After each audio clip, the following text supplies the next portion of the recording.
Hello, friends. Welcome back to Amanda's Bookish Ventures, and it is the second Orilium vlog for September. So it is September 16th when I'm filming this. I ended the last vlog today, and that was a 2-week vlog, and I realized I had a lot of books for Orilium to finish for my career to be a demonologist. So off camera after that vlog, I did finish my O for spells and incantations, and I read Fairy Tale Volume 1, and that had 208 pages this year. So for elemental studies and for spells and incantations, I have my O's. I need to get my Q's, and we will get them within this vlog, but we are going to work on conjuration. And the prompt for the O for conjuration is a book that has circles on the cover, and we will be reading another Twisted Tales. The pocket watch has a circle on it. Now, this is a hefty book, and I think I need to read 8 more books for my career, but we're gonna try. If I have to cheat with more manga, I will cheat. I don't want to, but I will if I have to. What if Wonderland was in peril and Alice was very, very late? Alice is different from the other 18-year-old ladies in Victoria Kexford, which is perfectly fine with her. She'd rather spend golden afternoons taking pictures with her trusty camera, chatting with her outrageous Aunt Vivian, or visiting the children in the square than receiving visitors or doing embroidery. Thank you very much. She's also interested in learning more about the young lawyer she just met, but only because he's rather curious, not because he's rosy-cheeked and charming. But when Alice develops the latest photographs of her neighbors, strangely familiar faces appear instead: the Queen of Hearts, the Mad Hatter, even the Caterpillar. There's something quite off, even for Wonderland creatures, and Alice in her self-portrait. Alice finds the most disturbing image of all: an imprisoned and injured dark-haired girl begging for Alice's help. Returning to the place of nonsense from her childhood, Alice finds herself on a mission to stop the Queen of Hearts' mad military march across Wonderland, and to find her place in both worlds. But will she be able to do so before the end of time? I'm planning on finishing this, but I want to get to 100 pages. I need to make a snack, have a lunch. I had soup was my breakfast because I went out to eat at Harmon's and got their chili. It's been hours later and I haven't ate anything for the soup. So I'm going to make some snacks, maybe watch one episode of Charmed, crack into this. And I'm staying up to finish this tonight. And then we will start the next 2 books for my career. If I finish Conjuration, I will focus on the cues for elemental studies and spells and incantations. After that, I'm not going to sorry. I can't start studying lately. I'm going to finish the rest of the books in this vlog as well. So this will be a very long vlog. But after I finish the cues and everything else, we will start the prompts that mainly needed for the career demonology classes. But we'll focus on those later in the vlog. I'll talk to you in a while. My goal is to stay up and finish a couple books tonight. At least if I finish this one, I'll be happy because it's over 500 pages. But if I finish this one and I have time to start the next book, I will. And I'll talk to you guys, like I said, later. Hello, friends. So I'm back with my first update. I did get quite far in on birthday, but a scene came up and it kind of wanted me to move it for a later prompt, which I will, so I'm slowly cracking down on it. So I did end up reading a manga at work. I got a sale for 2 of these volumes.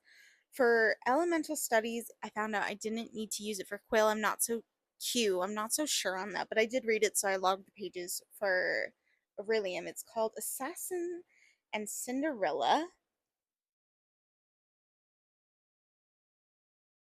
Okay. Mako is a spy with cat-like charms. Her mission? seduce the ace assassin of a rival organization, expose his weakness, the problem, she's blown her cover before thing. But rather than dispose of her, the target makes an indecent proposal. Marry him, take the relationship to the next level. Since he can't keep his hands off her body, it's his clinginess an act, or could there be genuine love behind his gaze? It was cute. I ended up giving it 3 stars. I did, like I said, got it into two parts, like volume one and volume two, and I did order, I think, volume three. I enjoyed it, but I thought, like, with her spying on this assassin and trying to get details for her organization, Neneko, I thought like we would get the beginning of the relationship, like when she's trying to like get him to date her. No, it immediately they're in the relationship. Immediately he tells her he knows she's lying, and we go from there. It was cute overall, but I might I might just read the third one because I did pre-order it, and I can cancel it, but it's so hard to cancel Kindle books. So I'll just read it. It was enjoyable, and I'm glad it counted, but yeah, it was fine.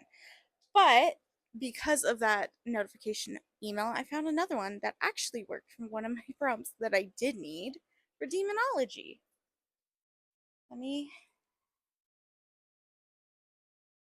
So for the first prompt for the impling outburst emotion in the title, I read this manga Love of the Wolf Prince. It was cheap. I think I got it for like 99 cents because I used like the $3 coupon off. You can't go against the man who will become your husband during the ceremony. The king ordered Elisa to marry the wolf prince, Raoul of a neighboring country, a man rumored to be barbaric. On their first night together, Raoul toyed with parts of her body that she never, told you, spicy novel. And her first experience made her burn with love. She's been born as a concubine's daughter and raised in the countryside. Insulting as worthless princess, I had never thought she'd never get married. However, her mission was to give Raoul an heir. He also knew that it was his duty as the crown prince. However, every time he stroked her gently, her body would grow hot as his touches, and she felt his true kindness. Like I said, it worked. It was on sale, and I read that when I got home. But it did work for demonology. I gave it 3 stars. I felt bad for Alicia. I actually like that in this manga we did get the backstory. Like, she couldn't talk. Her parents, the maid from her father, insulted her. Like, he basically on her wedding day to Raoul, so she couldn't speak. He gave her medicine so she couldn't speak. So she was traumatized from bullying, trying to develop a relationship, and she had so many misunderstandings with her husband in such a short time that when he did understand it, overall it was good. I I think it's actually a novel they translated and made manga. A lot of these mangas that I've read, I think, are standalone novels.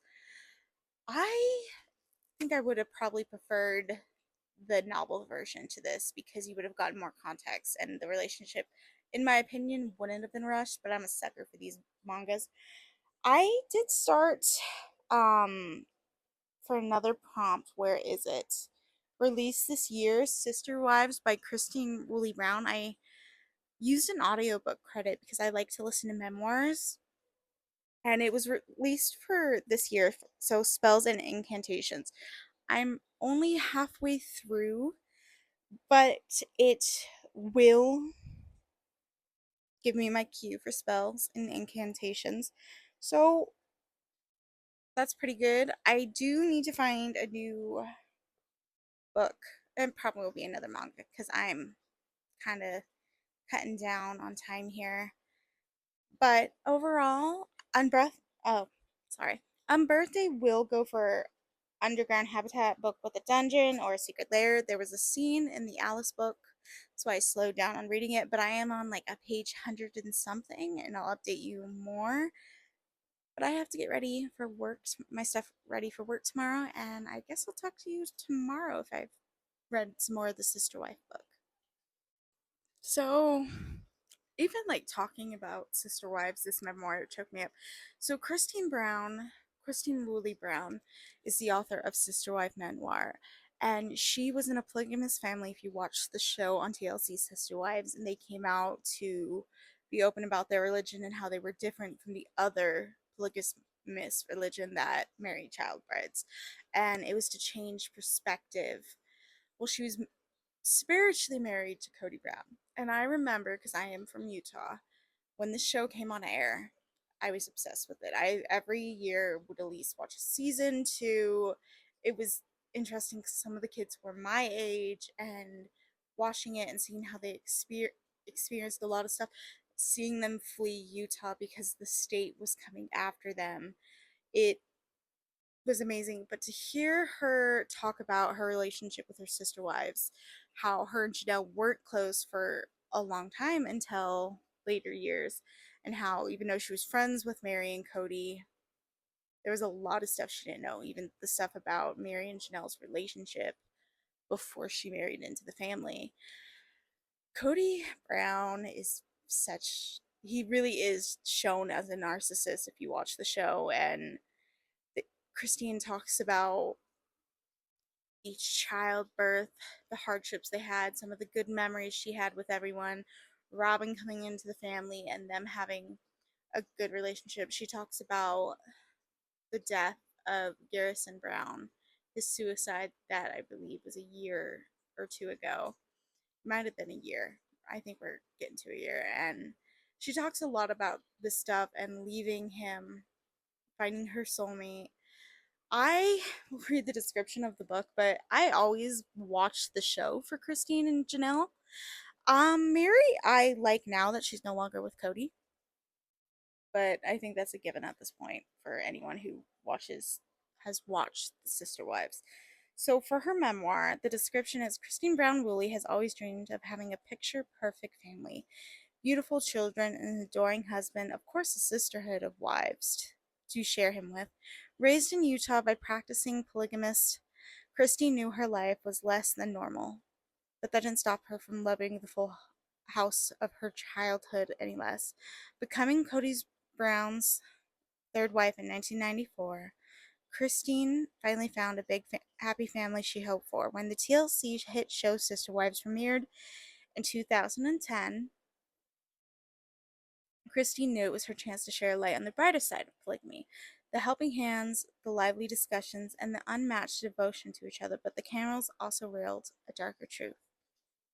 Now, in this candid tell-all, Christine shares the first-time journey that she's led her away with polygamy, the bold path she's craving to live her apart from all she's ever known, moving, genuine insight.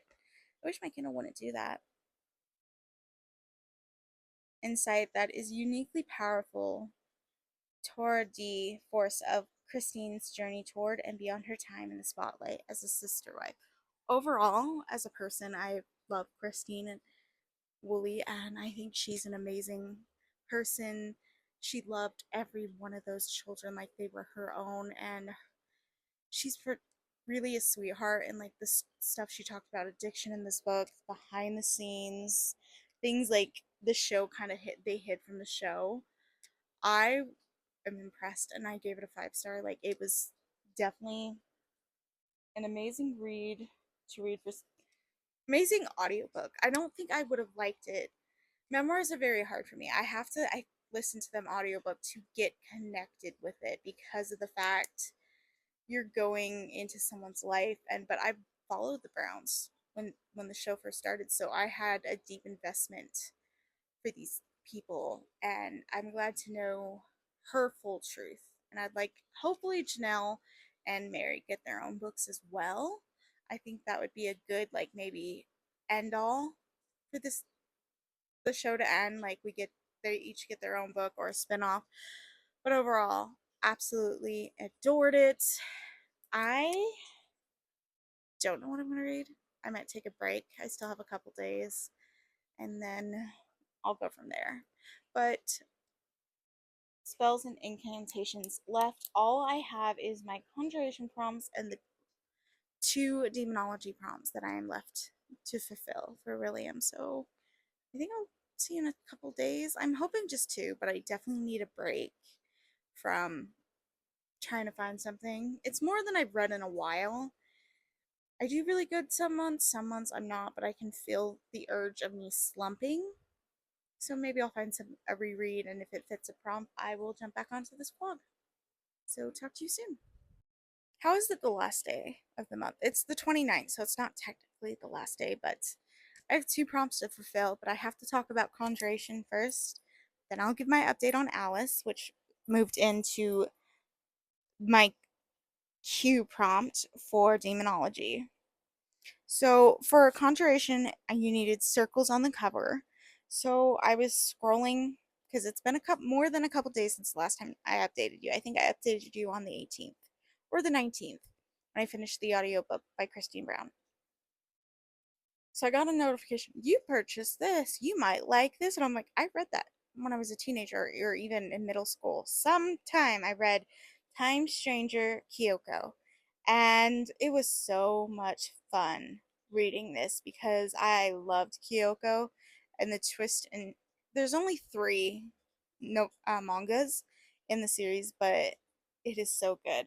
So Kyoko Soma is the princess of Earth in the 30th century. She lives amongst commoners, unwilling to reveal her true identity. Ascend the throne, the king will allow Kyoko to live as she pleases if she can revive her twin sister Yui, who has been trapped in time since birth. As Kyoko's 16th birthday approaches, crowds are rioting while she refuses to present herself to her subjects. But in order to revive Yui, Kyoko must find the 12 holy stones and 12 telepaths to move the clock to stop time for her sister. So she necessarily has lived her life as a commoner. She has gone to commoner schools. She's never revealed herself as a princess. Her father gives her an ultimatum: you take on responsibilities as a princess. You have to, there's bad rumors going about her because the public of Earth has never seen their princess. Her sister has been frozen in time and she's missed her. She's had all these years where she grew up and her sister aged, but it was just her body aging. She never knew her sister. So her father gives her the quest: revive these, wake your sister Yui, and you can live like a commoner or however you want. It's a 5 stars. I always will love this manga, and I will always go back to it. And I'm so glad that the author, because this wasn't my manga series, this author, I have read every one of her series when I was in middle school, and they're all on Kindle. And I only purchased these. I will go back and purchase the others for Kindle because it's just that way I always have them and I don't have physical copies, which make me feel so much better about that. And I did log all my pages for Orilium. Well, I updated everything after Contration. Now let's talk about the book that started this vlog that I moved for Underground Habitat because it has a scene with a dungeon and it has a scene with a secret layer. I don't know about the dungeon, but it showed, well, it showed a little bit. So Alice is 18 at the start of this book. We see her interacting with her family, her father and her mother and her sister. And it was interesting to see Alice's parents and especially the father, how it describes like there's certain things he leaves to his wife. Well, ever since Wonderland, Alice has been very curious. She used to go on adventures to control, not control, but keep Alice in a safe environment. There, her father's sister, her aunt, who's very artist and is an unmarried woman in society, gave her a camera. So she started wandering around England that was safe to her and taking photos of people, objects, and then she would go straight to her aunt's home and develop these photos. Well, she gets, when she's developing these photos, some curious characters come back, and it's her friends from Wonderland who need her help. The Queen of Hearts has become more brutal the past year since Alice has been gone. Now her friends in Wonderland need her help, and there's some of the secret layers, there's some dungeons. I'm on 182. This is a 500-page book. Not a great way to finish Aurelium.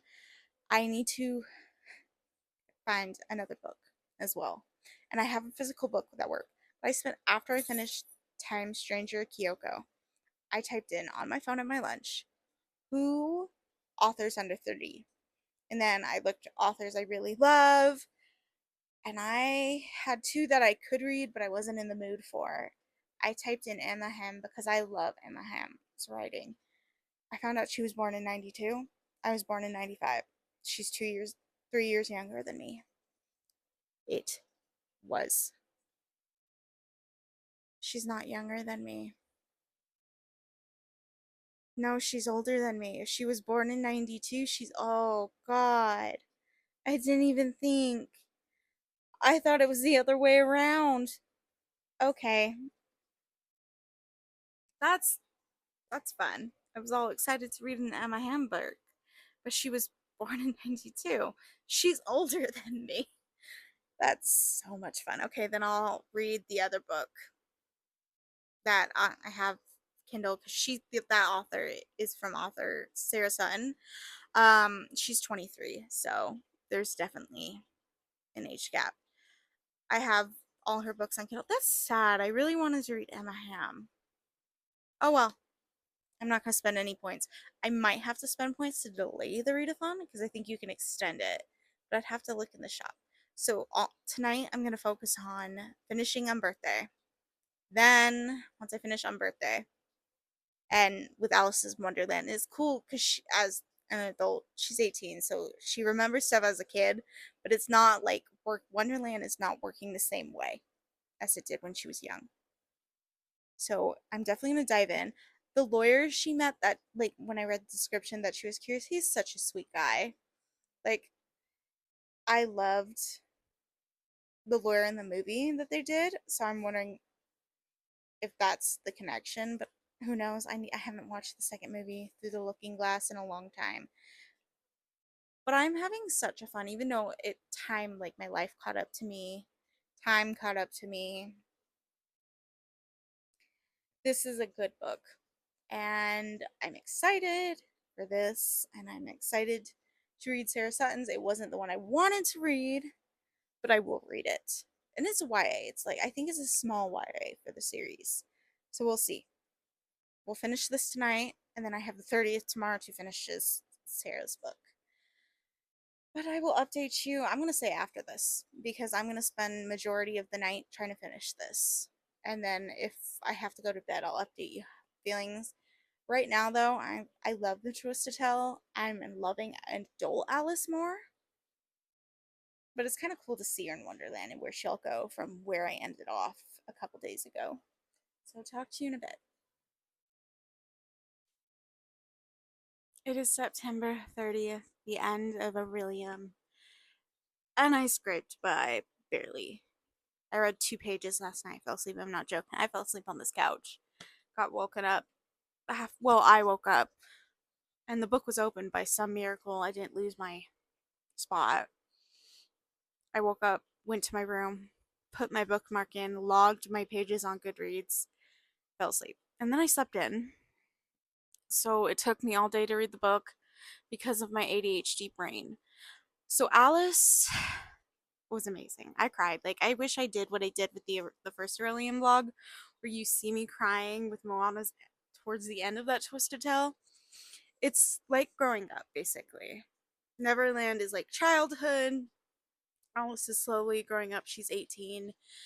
She's thrusted upon situations, going back to Neverland, trying to be a proper lady in society, or as proper as her sister wants her to be, making new friends and helping some old ones, and us exploring Alice's relationships with her parents and her family, her sister and her aunt. And I love the aunt. The scenes with the aunt were amazing, and her being a photographer, and it just made sense. And that ending, I cannot stop crying. So I really want to get the anthology. I think I'm gonna hold off because I think I might be getting it for a Christmas present.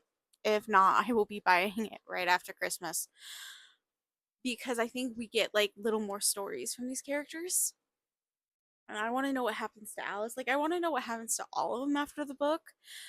But like Alice is like such a prime example where that would have been a great short story for the anthology of this series. I hope they do another anthology, like small little epilogues or like even short stories, is just continues on I'm sorry, the trailer for that was kind of scary. Continues on. But I got so burnt out and I finished that at 4 o'clock and I sat for about 2 hours trying to find. I wanted to read the authors that were younger than me, and I probably would have been more motivated if I did not take a break from reading and I would have had more time to read that because the one book I wanted to read from the author who I believe is 23 was 400 pages. So on top of the pages I read, that would have been like almost 900 pages. And no, that was not going to happen at all today. So I bought a scroll. I didn't want to. I bought the enforced scroll where you could, I think that's what it's called, where you could swap prompts. And so I chose the prompt for Q for Animal Studies, a sequel. And I read Kyoko Time Stranger Volume 2. It's Kyoko's journey with some new friends to wake up her sister, Uni, and discovering a little bit why it's different and her relationships with everyone. There is one more volume I own, and I think it's the last of the series. I'm probably read it sometime in October, probably in the next couple days. But I feel so burnt out, and I think it was the amount of stress because I did not want to fail this career. So this is my second year as a demonologist. Next year, I will find a different career. I think the prompts get harder each year, and maybe I should not choose what I want to be a tell this semester, but that would mean I would have to read every class in April of next year. I think we can do it, but I can never know. So we'll see in April. I hope you guys enjoyed this vlog. I want to hear how your Orilium experience was, and I'll see you with whatever comes next.